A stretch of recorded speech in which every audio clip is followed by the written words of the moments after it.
नमस्कार दोस्तों, जय हिंद। स्वागत है आप सभी का यूपी रेगुलर क्लासेस के इस ऑनलाइन प्लेटफॉर्म पे। तो जैसा कि आपको पता है कि यूपी पीसीएस आरओ की परीक्षाएं नज़दीक हैं, जिसके संबंध में जो अभ्यास सीरीज चल रही है, जिसमें हम लोग 40,000 एमसीक्यू क्वेश्चंस के माध्यम से पूरे सिलेबस का रिवीजन और 1990 से लेकर 2024 तक के जितने भी प्रकार के अभी तक लेटेस्ट पैटर्न क्वेश्चन आ चुके हैं उनका एक्सप्लेनेशन कर रहे हैं। ठीक है, आज हमारी जो क्लास रहने वाली है वो रहने वाली है यूपी जीके की उत्तर प्रदेश सामान्य ज्ञान, और जो क्लास नंबर है 5वीं क्लास है। इसके पहले 4 क्लासेस ऑलरेडी हो चुकी हैं यूपी जीके की, और यूपी जीके में बहुत ज़्यादा हार्ड क्वेश्चन नहीं आते। जो यूपी जीके का परंपरागत प्रश्न है उससे बहुत ज़्यादा हार्ड नहीं आते, चाहे आप यूपी पीसीएस दीजिए चाहे आरओ। यूपी जीके में जो एक्स्ट्रा बनेगा वो बनेगा सिर्फ और सिर्फ करंट अफेयर। इस पर थोड़ा फोकस जरूर कर लेना करंट अफेयर पे, वरना यूपी जीके में फिक्स पैटर्न है। और अगर आप यूपी जीके बिल्कुल पढ़ना ही एक सेल्फ से, आपने ज़्यादा नहीं पढ़ा है, तो सिर्फ और सिर्फ एक पत्रिका कोई भी ले लो, चाहे परीक्षा वाली और चाहे घटना चक्र की। ठीक है, और जितने पीवाईक्यू हैं तो वो तो मैं करवा ही रहा हूँ, और इतना ही करना रहता है यूपी जीके में। बहुत ज़्यादा इसे बर्डन लेने की आवश्यकता है नहीं। ठीक है, तो कुल मिला के अभी जो समय बचा हुआ है यूपी पीसीएस में लगभग 40 दिन, और आरओ में लगभग 3 महीने के लमसम आरओ में है 3 महीने। तो ये अगर आरओ देना है, लगभग सभी को देना है, तो 3 महीने कायदे से लगे रहिए। अपना समय वेस्ट मत कीजिए कहीं पर। ठीक है, फालतू चीज़ों में अपना समय वेस्ट बिल्कुल ना कीजिए। बहुत ज़्यादा अर्जेंट है तभी आप कहीं जाइए, वरना सिर्फ और सिर्फ स्टडी और या बिल्कुल रिलैक्स, बस इन्हीं दोनों से भी यह एग्ज़ाम निकलने वाला है। अब इधर उधर घूम घाम के एग्ज़ाम नहीं निकलने वाला। क्लियर है? तो चलिए शुरुआत करते हैं सेशन की। उससे पहले चैनल पर है सब्सक्राइब, वीडियो को लाइक और शेयर जरूर कर देना। तो यूपी जीके की क्लास 5 का पहला प्रश्न आपके स्क्रीन के ऊपर ये रहा। बहुत ही अच्छा प्रश्न है, देखेंगे समझेंगे। निम्नलिखित में से कौन सा सिंधु घाटी सभ्यता का स्थल उत्तर प्रदेश में स्थित है? तो सिंधु घाटी सभ्यता हम लोग एंशिएंट में पढ़े हुए हैं, और सिंधु घाटी सभ्यता में बहुत सारे स्थल थे। तो यूपी का कौन सा स्थल है? रोपड़ की बात करेंगे तो भाई साहब ये पंजाब में है, बनावली हरियाणा में है, मांडा जम्मू कश्मीर में है, और मांडा खासकर सिंधु सभ्यता का, मांडा क्या है? सिंधु सभ्यता का सबसे उत्तरतम स्थल है, सबसे उत्तरतम स्थल। ठीक है, हुलास, हुलास कहाँ है? हुलास आपका है सहारनपुर में, सहारनपुर, और सहारनपुर है यूपी में। तो ऑप्शन डी बिल्कुल सही हो गया। ठीक है, सिंपल क्वेश्चन था, लेटेस्ट आया हुआ भी है। अब समझिए, यूपी में जो पुराने स्थल है, या तो सिंधु घाटी सभ्यता से पूछेगा, और या तो पाषाण काल, चाहे वो नव पाषाण काल हो, पूरा पाषाण काल हो, मध्य पाषाण काल, तो वहाँ के जो स्थल हैं और सिंधु घाटी सभ्यता के जो स्थल हैं ये आपसे पूछे जाते हैं। और जो भी कुछ पुराणों में अगर स्थल हैं तो उनको मैं डायरेक्टली करवाता चलूंगा। क्लियर है? तो चलिए अगले प्रश्न में चलते हैं। अगला प्रश्न क्या कह रहा है कि निम्नलिखित में से कौन सा एक क्रांतिकारी काकोरी ट्रेन कांड से संबंधित नहीं था? हम लोगों ने मॉडर्न हिस्ट्री शुरू किया है। मॉडर्न हिस्ट्री तो कई दिन से शुरू है, लेकिन जो इंडियन नेशनल मूवमेंट है उसको शुरू किया है, जो कांग्रेस से लेकर 1947 तक है। उसमें बहुत सारे आपके बम कांड वगैरह हैं या आंदोलन वगैरह हैं, ये बहुत सारे आने वाले हैं। ठीक है, काकोरी ट्रेन एक्शन के बारे में बहुत अच्छे से विस्तार से बात करेंगे उसमें, कि कौन कौन अरेस्ट हुआ था, कितने अरेस्ट हुए थे, कहाँ मुकदमा चला था, किसने केस लड़ा था, सब कुछ बात करेंगे। लेकिन अभी यूपी की दृष्टि से देखा जाए तो काकोरी ट्रेन एक्शन होता है 9 अगस्त 1925 को। ठीक है, तो 9 अगस्त 1925 को क्या होता है? काकोरी ट्रेन एक्शन होता है, और इस पे जो है कई लोग अरेस्ट होते हैं, लेकिन 4 लोगों को अंतिम रूप से फांसी दी जाती है। 4 लोगों को अंतिम रूप से फांसी दी जाती है। वो कौन कौन है? वो है राजेंद्र लाहिड़ी, अशफाक उल्ला खां, रोशन सिंह, और एक है राम प्रसाद, यहाँ पे लिखता हूँ राम प्रसाद बिस्मिल। अब ये हो गया। अब आपसे पूछेगा फांसी कहाँ दी गई थी? तो राम प्रसाद बिस्मिल को जो फांसी हुई थी ये हुई थी गोरखपुर जेल में। कहाँ हुई थी? गोरखपुर जेल में। अशफाक उल्ला खां को जो फांसी हुई थी ये हुई थी फैजाबाद जेल में, फैजाबाद। रोशन सिंह को जो फांसी हुई थी ये हुई थी नैनी में, नैनी जेल। नैनी जेल कहाँ पे है? नैनी जेल है प्रयागराज में। और राजेंद्र लाहिड़ी को जो फांसी हुई थी ये कहाँ हुई थी? गोंडा, गोंडा जेल में। ठीक है, तो कुल मिला के चारों कहाँ पे हैं? यूपी से संबंधित है, इस वजह से इंपॉर्टेंट है। बचे कौन? खुदीराम बोस।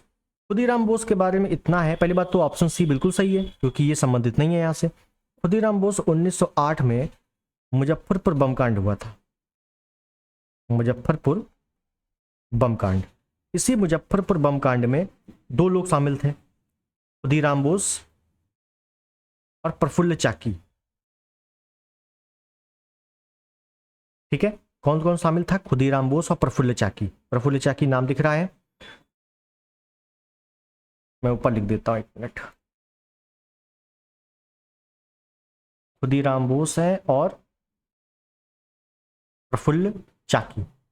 अब होता क्या है, मैं ओरली बता दूं, आगे इस पे विस्तार से बात करेंगे इसमें, कि किंग्सफोर्ड एक न्यायाधीश है, अंग्रेज शासक है, किंग्सफोर्ड, उसको मारना था।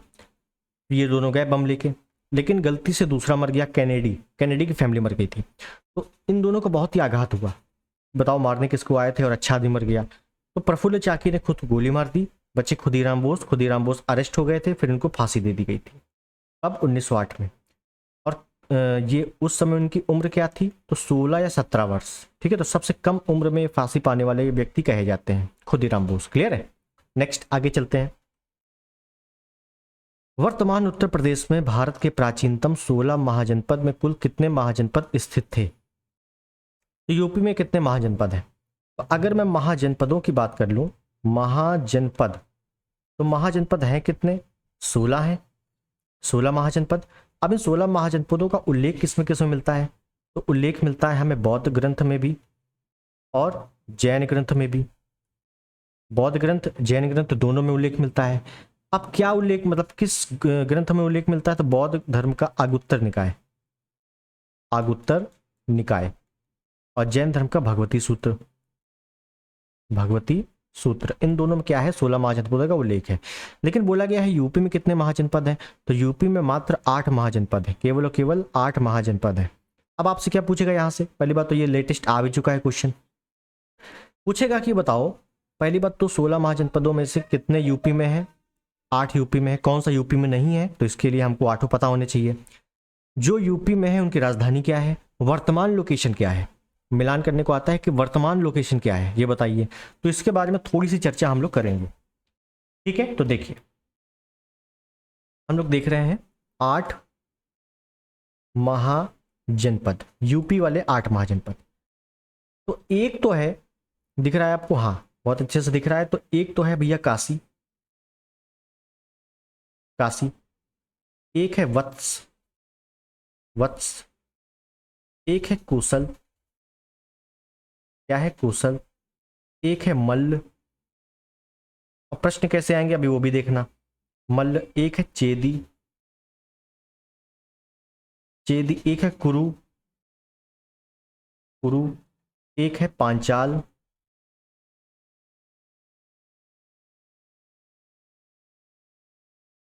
क्या है? पांचाल। और एक कौन बचा? सूरसेन, सूरसेन। तो ये भैया यूपी में 8 महाजनपद है। अब इनकी राजधानी क्या है? तो काशी की राजधानी क्या होगी? वाराणसी, पता ही है बेसिक। वत्स, वत्स की क्या है? कौशाम्बी। बिल्कुल ऐसी मिलान करने को आते हैं। कौशल की क्या है? श्रावस्ती, कौशल की क्या है? श्रावस्ती। मल्ल की क्या है? कुशीनारा, कुशीनारा या कुशीनगर ऐसे मिलता है, कोई दिक्कत नहीं है। चेदी, चेदी का शक्तिमती या सुक्तिमती, शक्तिमती या सुक्तिमती। कुरु, कुरु का इंद्रप्रस्थ, कुरु का इंद्रप्रस्थ। पांचाल का अहिछत्र, पांचाल का अहिछत्र। और सूरसेन का मथुरा। तो ये 8 महाजनपद हैं और उनकी राजधानियां हैं। ठीक है, मैं इसको थोड़ा नीचे कर दूं ताकि दिखे। अब आपको दिख रहा है, ठीक है ना? 8 महाजनपद, उनकी राजधानी आपको अच्छे से विस्तार से दिख रही है। अब इंपॉर्टेंट ये है कि चलो ये तो ठीक है, लेकिन वर्तमान लोकेशन क्या है? तो वाराणसी की वर्तमान लोकेशन क्या होगी? वाराणसी होगी, बनारस वाला क्षेत्र। कौशाम्बी, कौशाम्बी भी वर्तमान में कौशाम्बी जिला है, इलाहाबाद के पास, इलाहाबाद के पास। ठीक है। श्रावस्ती, श्रावस्ती कहाँ है? ये अयोध्या के पास है, अयोध्या या फैजाबाद के पास। ठीक। कुशीनगर तो ये देवरिया के पास है, गोरखपुर, देवरिया, कुशीनगर, ठीक है। सुक्तिमती तो ये वर्तमान का बुंदेलखंड क्षेत्र, बुंदेलखंड क्षेत्र जो है ये सुक्तिमती कहलाता था, ठीक। इंद्रप्रस्थ, इंद्रप्रस्थ सबसे बड़ा क्षेत्र है, ये मेरठ और दिल्ली वाले क्षेत्र में फैला हुआ है, ठीक है। अही छत्र ये बरेली वाला क्षेत्र है, बरेली वाला क्षेत्र, और मथुरा तो वर्तमान में भी मथुरा ही है, ठीक है। तो इसके बारे में इतनी चीजें आपको अच्छे से पता होनी चाहिए। 8 महाजनपद, उनकी राजधानी और वर्तमान लोकेशन, यहां से आपके प्रश्न बनना बिल्कुल फिक्स रहते हैं। क्लियर? चलिए आगे चलते हैं अगले प्रश्न में। सूची 1 है उत्तर प्रदेश के प्राचीन जनपद और राजधानी, ठीक है, मिला देते हैं, अब तो आराम से हो ही जाएगा प्रश्न। तो कुरु का क्या है? कुरु का है इंद्रप्रस्थ, 1 का 4। पांचाल का क्या है? पांचाल का अही छत्र, बरेली वाला क्षेत्र है। कोसल का क्या है? कोसल का है श्रावस्ती, लेकिन श्रावस्ती को क्या बोलते हैं? साकेत भी कहा जाता है। और वत्स कौसाम्बी, तो क्या हो जाएगा? डी का 2, इसका मतलब है option B is the right. बताओ है कि नहीं सिंपल। नेक्स्ट, नवाब सुजाउद्दौला की बेगम का प्रसिद्ध मकबरा, बहू बेगम का मकबरा निम्नलिखित में से किस स्थान पर अवस्थित है? तो बहू बेगम का मकबरा किस स्थान पर है, यह पूछा गया है। सुजाउद्दौला ये कौन है? ये अवध का नवाब है, अवध का नवाब, और अवध के नवाब, बंगाल के नवाब, ये सारी चीजें हम लोग मॉडर्न हिस्ट्री के स्टार्टिंग वाली क्लासेस में देख चुके हैं, ठीक है। तो बहू बेगम का मकबरा कहाँ पे है? ये फैजाबाद में है। ऑप्शन डी बिल्कुल सही है। क्लियर है? नेक्स्ट आगे चलते हैं। जौनपुर के सरकी वंश का अंतिम शासक कौन था? जौनपुर के सरकी वंश का अंतिम शासक कौन था? तो देखिए, पहली बात तो जौनपुर के बारे में देखें, फिर सरकी वंश के बारे में देखें। तो पहले तो जौनपुर के बारे में समझिए। जौनपुर की स्थापना किसने करवाई थी? फिरोज शाह तुगलक। किसने करवाई थी? फिरोज शाह तुगलक ने करवाई थी, ठीक है। तुगलक वंश का एक प्रतापी शासक था। दिल्ली सल्तनत का अकबर भी इसको कहा जाता है, ठीक है। और जौनपुर की स्थापना इसने जो करवाई, किसकी याद में करवाई थी? तो जौनपुर की स्थापना करवाई थी अपने भाई जौना खां। जौना खां कौन? मोहम्मद बिन तुगलक, इसका भाई था, जौना खां की याद में। तो याद रखना है, मोहम्मद बिन तुगलक का नाम क्या था? जौना खां। वही मोहम्मद बिन तुगलक जिसके काल में इब्न बतूता मोरक्को से भारत आया था 1333 ईस्वी में, ठीक है। जौनपुर, जौनपुर जो है शिक्षा का केंद्र माना जाता था, शिक्षा का उच्चतम केंद्र, मतलब यहां पे शिक्षा अच्छी होती थी, ठीक। अब शिक्षा अच्छी होती थी, इसी वजह से, इसी कारण से इसको भारत का या सिराज ए हिंद क्या कहते थे? सिराज ए हिंद कहते थे। तो कभी कभार कथन करने वाले प्रश्न बनते हैं कि जौनपुर को सिराज ए हिंद कहा जाता था। कथन कारण क्या है? जौनपुर शिक्षा का केंद्र था। तो क्या जौनपुर शिक्षा का केंद्र था, इसी वजह से सिराज ए हिंद कहते थे? बिल्कुल सही, ठीक है। और सिराज ए हिंद शिक्षा का केंद्र, शेर शाह सूरी ने यहीं से पढ़ाई की थी, शेर शाह सूरी ने, ठीक। तो जब मुगल आएगा तो हम लोग उसके बारे में देखेंगे अच्छे से, ठीक। अब तुगलक वंश का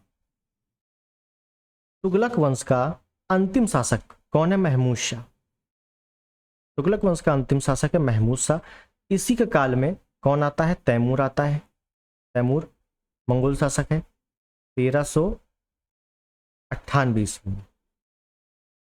1398 ईस्वी में तैमूर आता है, महमूद शाह तुगलक वंश के अंतिम शासक में। तुगलक वंश तो खत्म हो गया, और इसी के काल में जौनपुर में सरकी वंश की स्थापना होती है, जिसका अंतिम शासक है हुसैन शाह। कौन है? हुसैन शाह। क्लियर हो कितनी चीजें? हालांकि मैंने मिडवल में काफी कुछ बता दिया इसके बारे में, ठीक है। चलिए आगे चलते हैं। जौनपुर के सरकी वंश के अंतिम शासक, सेम क्वेश्चन है, कोई दिक्कत नहीं है। नेक्स्ट, निम्नलिखित में से कौन एक 1924 के कानपुर षड्यंत्र मामले में शामिल नहीं था? तो देखिए, इसको हम लोग मॉडर्न हिस्ट्री में काफी अच्छे से पढ़ेंगे। आपको केवल इतना याद रखना है, कानपुर षड्यंत्र हुआ था 1924 में, और ये कम्युनिस्ट पार्टी से संबंधित था। किस पार्टी से संबंधित था? कम्युनिस्ट पार्टी की स्थापना हुई थी, तो कम्युनिस्ट पार्टी से संबंधित ये विवाद था। और इसमें कौन शामिल नहीं था? तो इसमें मुजफ्फर अहमद शामिल थे, शौकत उस्मानी शामिल थे, नलिनी गुप्ता शामिल थे। और एक नाम मिलता है एस ए डोंगे, ये भी आ चुका है नाम एस ए डोंगे, तो ये भी शामिल थे। लेकिन एम ए अंसारी शामिल नहीं थे। तो ऑप्शन डी बिल्कुल सही है। क्लियर। नेक्स्ट, हड़प्पा सभ्यता का स्थल मांडी भारत के किस राज्य में स्थित है? अब देखिए, एक स्थल जो मैंने बताया था क्या है, एक है मांडा, मांडा, इसको भी ऐसे ही लिख दें, एक है मांडा। मांडा कहाँ पे है? ये है जम्मू कश्मीर में, ये भी सिंधु घाटी सभ्यता का स्थल है। और एक है मांडी, ये कहाँ पे है? ये है यूपी में। और यूपी में भी कहाँ पे? मुजफ्फरनगर। कहाँ पर? मुजफ्फरनगर। ठीक है, तो मांडा कहाँ पे है? मांडी कहाँ पे है? यूपी में। तो मांडा मांडी अच्छे से देख के सॉल्व करना है प्रश्न, अगर आ जाए तो। ठीक है, लेटेस्ट है ये भी। आगे चलते हैं अगले प्रश्न में। शेर शाह सूरी का अंतिम अभियान निम्नलिखित में से किस राज्य के विरुद्ध था? तो शेर शाह सूरी का जो अंतिम अभियान था ये 1545 में था, 1545 ईस्वी में। और क्या था? ये कालिंजर दुर्ग, कालिंजर दुर्ग के विरुद्ध था। ठीक, और इसमें हुआ क्या था कि जो आग का गोला था, या तोप का गोला कह दें, तोप का गोला फटने की वजह से इसकी मृत्यु हो गई थी। फटने से क्या हो गई थी? मृत्यु हो गई थी। ठीक है, नहीं आपको पता है, बेसिक है स्टोरी। कालिंजर ऑप्शन है बिल्कुल सही है। और शेर शाह सूरी का मकबरा कहाँ पे है? ये पूछ लेता है कि शेर शाह सूरी का मकबरा कहाँ पर है। तो ये है सासाराम, सासाराम बिहार में। क्लियर, तो ऑप्शन यहाँ पर बिल्कुल सही है। नेक्स्ट, निम्नलिखित में से कौन हड़प्पीय पुरास्थल उत्तर प्रदेश में स्थित नहीं है? उत्तर प्रदेश में स्थित नहीं है। अब या तो डायरेक्टली पता हो तो करो, नहीं तो एलिमिनेट करो। हुलास पहला ही प्रश्न था शायद, सहारनपुर में है। आलमगीरपुर मेरठ में है। और आलमगीरपुर जो है हिंडन नदी के किनारे है। और सिंधु सभ्यता, इंपॉर्टेंट क्या है कि सिंधु सभ्यता का सबसे पूर्वी स्थल, सिंधु सभ्यता का सबसे पूर्वी स्थल कौन है? आलमगीरपुर। मांडी, मांडी कहाँ पे है? तो मांडी आपका यूपी में ही है, मुजफ्फरनगर, मुजफ्फरनगर। और मांडा कहाँ पे है? वो जम्मू कश्मीर में है। देसलपुर आपका यूपी में नहीं है, ये कहाँ पे है? ये गुजरात के कच्छ में स्थित है। गुजरात लिख लो, तो ऑप्शन ए बिल्कुल सही है। क्लियर है। नेक्स्ट, कन्नौज पर महमूद गजनवी के आक्रमण के समय वहां का शासक कौन था? तो देखिए, महमूद गजनवी के बारे में भी हम लोग कर चुके हैं, काफी कुछ अच्छा पढ़ चुके हैं। इसने कुल 17 बार आक्रमण किया, कुल 17 बार आक्रमण किया है। एल्फिस्टन, इलियट, हेनरी इलियट, अगर पूछा जाए कि बताओ महमूद गजनवी ने 17 बार आक्रमण किया, किस इतिहासकार के अनुसार ये कहा गया है? इतिहासकार तो हेनरी इलियट, क्या नाम मिलता है? इलियट। ठीक, अब 17 बार आक्रमण किया और महमूद गजनवी कभी भी भारत में कब्जा नहीं करना चाहता था। उसका एक ही मकसद था, क्या? लूटना, धन लूटना। ठीक है, तो ये भी स्टेटमेंट याद रखना है। उसके बाद महमूद गजनवी कुल 17 आक्रमण किए, जिसमें से जो 12वां आक्रमण था, 12वां किया था ये 1018 में। कहाँ पर? कन्नौज और मथुरा, कन्नौज और मथुरा। ठीक, उसके बाद जो इंपॉर्टेंट मिलते हैं वो 16वां मिलता है। कौन सा है? सोमनाथ, जिसके बारे में काफ़ी अच्छे से मैंने बताया था, सोमनाथ मंदिर आक्रमण। ठीक है, 16वां वाला था वो, कब? 1025 में। और ये 12वां है। तो कन्नौज का शासक कौन था? वो था राज्यपाल। क्या नाम मिलता है? राज्यपाल। ठीक है, और ये किस वंश का है अगर पूछ ले तो गुर्जर प्रतिहार, गुर्जर प्रतिहार वंश का शासक है। क्लियर। नेक्स्ट, मध्यकाल में उत्तर प्रदेश के किस जनपद को शिक्षा का केंद्र होने के कारण सिराज हिंद कहा जाता था? बताइए, जो मैंने एक्सप्लेनेशन में बताया था वो डायरेक्टली आपसे पूछ रहा है। जौनपुर, जौनपुर नगर की स्थापना फिरोज शाह तुगलक ने की थी। ठीक है, जौना खां की याद में फिरोज शाह तुगलक ने जौनपुर की स्थापना की थी। इसको सिराज हिंद कहा जाता है। ऑप्शन सी बिल्कुल सही है। नेक्स्ट, मिलान करना है, करते हैं, कोई दिक्कत नहीं है। क्या कह रहा है? स्थान और वर्ष। पूरा क्वेश्चन नहीं है, मैं बता दूं आपको क्या पूछ रहा है। इसमें पूछ रहा है कि कांग्रेस के जो अधिवेशन हुए हैं, कांग्रेस के अधिवेशन। और कौन से अधिवेशन? वो अधिवेशन जो यूपी में हुए हैं उनके बारे में बताना है, मिलान करना है। और देखो लेटेस्ट आया हुआ प्रश्न है और इसी टाइप के प्रश्न आते हैं, बहुत ज़्यादा हार्ड नहीं होते हैं। अगर आपको इक्का दुक्का अगर पता भी है अधिवेशन तो आप इससे कर ले जाओगे आराम से, 100% एक्यूरेसी के साथ क्वेश्चन सही होगा। क्लियर है? तो चलिए देखते हैं। तो देखिए मेरठ, मेरठ की बात करें तो ये मेरठ वाला अधिवेशन होता है ये 1946, ठीक है। और 1946 में इस समय अध्यक्षता कौन कर रहा है? J B Kripalani. कौन है? J B Kripalani. क्या पूछेगा? पूछेगा कि भारत के स्वतंत्रता के समय या भारत के विभाजन के समय कांग्रेस का अध्यक्ष कौन था? जे बी कृपलानी। 1946 में, खासकर मेरठ में, ठीक। कानपुर अधिवेशन कब होता है? 1925। कौन है इस समय? अध्यक्षता कौन कर रहे हैं? सरोजनी नायडू। क्या पूछेगा? कांग्रेस की प्रथम भारतीय महिला अध्यक्ष कौन है? सरोजनी नायडू। अगर प्रथम महिला पूछ लेगा तो एनी बेसेंट करेंगे। 1917 में कलकत्ता अधिवेशन। लखनऊ ये होता है 1916 में। ये होता है लखनऊ अधिवेशन 1916 में। कौन कर रहा है अध्यक्षता? अंबिका चरण माजुमदार। माजुमदार, अंबिका चरण माजुमदार। इसको लखनऊ पैक्ट भी बोला जाता है। क्यों? क्योंकि उसमें कांग्रेस के गरम दल नरम दल एक हो गए थे और मुस्लिम लीग और कांग्रेस का पहली बार साथ में अधिवेशन हुआ था, ठीक है। और बनारस अधिवेशन होता है 1905। कौन है? गोपाल कृष्ण गोखले। गोपाल कृष्ण गोखले। और गोपाल कृष्ण गोखले ने इस समय सर्वेंट्स ऑफ इंडिया सोसाइटी की स्थापना की थी, ठीक है। सभी कुछ हम लोग मॉडर्न हिस्ट्री में देखेंगे, अभी केवल एक रिवीजन के तौर पे है। तो ए का हो गया तीसरा और बी का हो गया चौथा। ए का तीसरा, बी का चौथा, इसका मतलब है option C is the right. Clear है? नेक्स्ट, निम्नलिखित में से किस वर्ष वर्तमान उत्तर प्रदेश का प्रायः संपूर्ण क्षेत्र बंगाल प्रेसिडेंसी से अलग करके आगरा प्रेसिडेंसी के अधीन कर दिया गया? तो यूपी का कैसे कैसे नाम बदला गया है, कौन कौन शामिल हुआ है, ये सब कुछ मैंने यूपी के पहला या दूसरा जो वीडियो था उसमें बताया था, ठीक है। तो इसका उत्तर है ऑप्शन बी 1833 में, और लेटेस्ट आया भी है। नेक्स्ट, निम्नलिखित में से कौन सही सुमेलित नहीं है? पूर्व मध्यकालीन उत्तर प्रदेश के शहर हैं और वर्तमान अवस्थिति है। कौन सा सही नहीं है ये बताना है, ठीक है। बता देते हैं।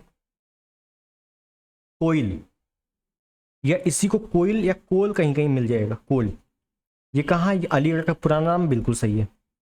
महोत्सव नगर महोबा का पुराना नाम बिल्कुल सही है। महोदय श्री कन्नौज का पुराना नाम बिल्कुल सही है। जेजाक मुक्ति कौशाम्बी का पुराना नाम गलत।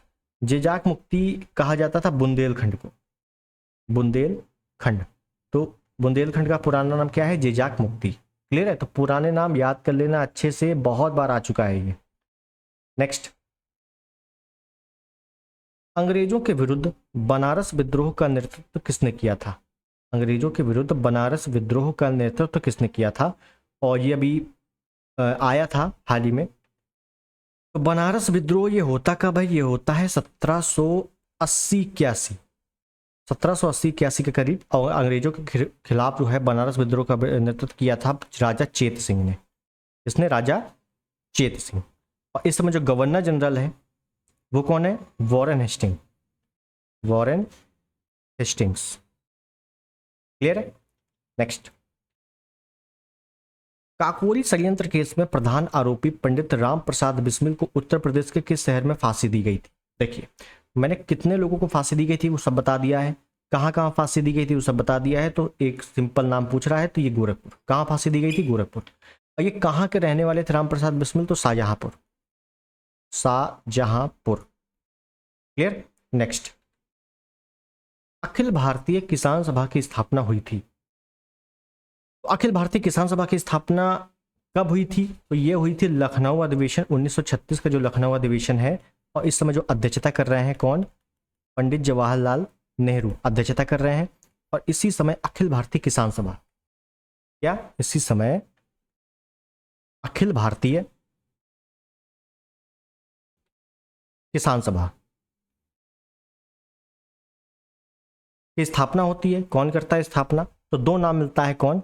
एक है एनजी रंगा, एनजी रंगा, और एक नाम मिलता है स्वामी सहजानंद, स्वामी सहजानंद। क्या पूछेगा? पूछेगा ये बताइए अखिल भारतीय किसान सभा की स्थापना जो क्या कहते हैं एनजी रंगा कौन थे? अध्यक्ष कौन था? महासचिव कौन थे? तो एनजी रंगा थे महासचिव, महासचिव, और स्वामी सहजानंद थे अध्यक्ष। क्या थे? अध्यक्ष। ठीक है, तो डिटेल ध्यान रखना है कि कौन क्या था, यहां से प्रश्न बन जाते हैं। ऑप्शन सी बिल्कुल सही है।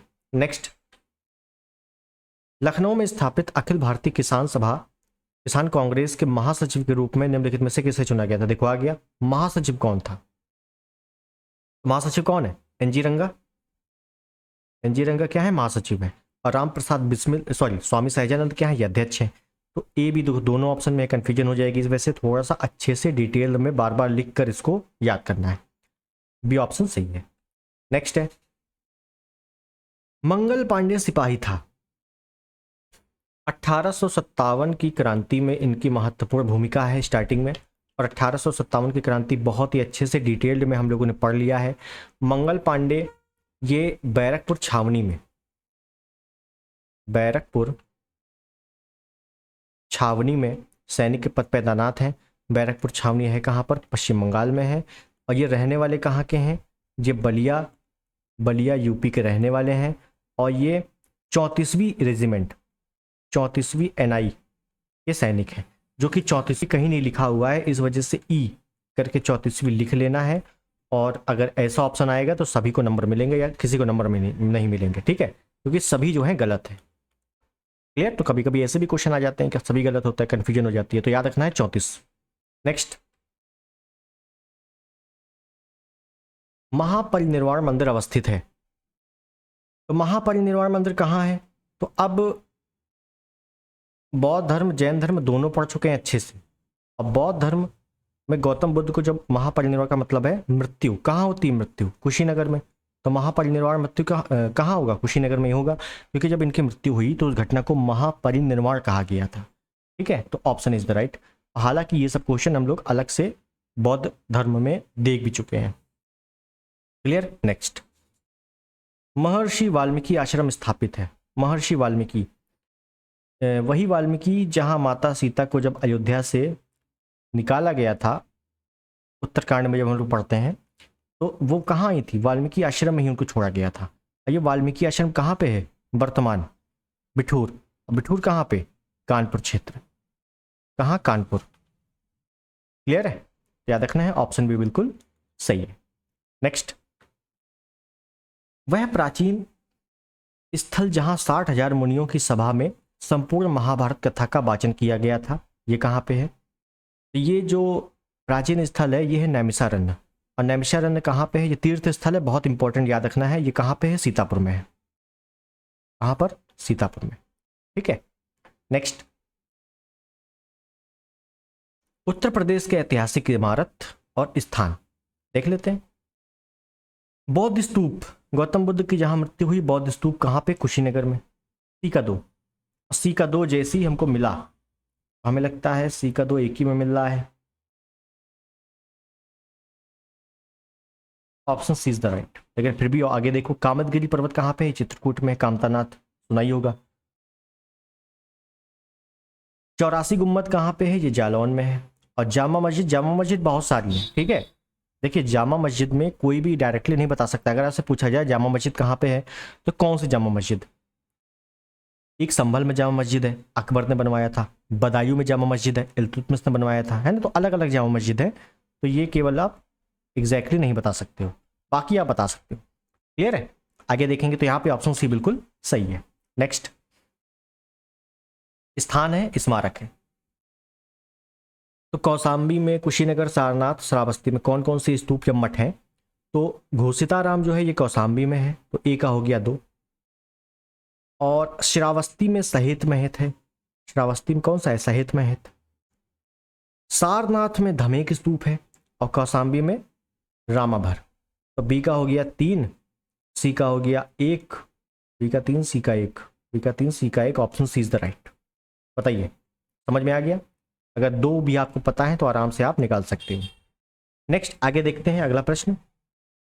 निम्नलिखित में से कौन अमीर खुसरो किस स्थान निम्नलिखित में से अमीर खुसरो किस स्थान से संबंधित है? अमीर खुसरो जो अलाउद्दीन खिलजी के समकालीन है, अलाउद्दीन खिलजी के समकालीन है। वही अमीर खुसरो जो बलबन के पुत्र मोहम्मद खां के शासनकाल में अपना साहित्यिक कैरियर शुरू करता है। वही अमीर खुसरो जिसने खजाइन उल फुतूह की रचना की है। खजाइन उल फुतूह, इसकी रचना का नाम क्या है? खजाइन उल फुतूह, बहुत ही प्रसिद्ध रचना है, कई बार आ चुकी एग्जाम में। ठीक है, इसका जन्म होता है पटियाली, पटियाली कासगंज। कहाँ? पटियाली कासगंज में। तो ऑप्शन भी बिल्कुल सही है। क्लियर है? इसके बारे में भी हम लोगों ने अब अलाउद्दीन खिलजी या खिलजी वंश में काफी जानकारी ली गई थी। ठीक है, तो इसके बारे में भी ध्यान रखना है। अगला प्रश्न देखें। ओके, तो हमारे सारे प्रश्न होते हैं समाप्त, एंड। और आज हम लोगों ने देखा यूपी के उत्तर प्रदेश सामान्य ज्ञान की, ये क्लास नंबर 5 थी। और इस पे हम लोगों ने यूपी का खासकर इतिहास या ऐतिहासिक प्रश्नों को काफ़ी देखा है, जो इतिहास से संबंधित प्रश्न है। ठीक, तो इसी टाइप के प्रश्न पूछे जाते हैं। करंट अफेयर थोड़ा सा देखते रहना है और टाइम काफ़ी अच्छे से यूज़ करना है इस समय, क्योंकि मात्र 3 महीने का समय आपका आरओ में और 40 दिन का समय लगभग पीसीएस में। क्लियर है? तो चलिए मिलते हैं अगले वीडियो में। चैनल पर नए हैं तो भैया सब्सक्राइब कर देना, वीडियो को लाइक कर देना और शेयर कर देना। मिलते हैं अगले वीडियो में, तब तक के लिए नमस्कार, जय हिंद, वंदे मातरम।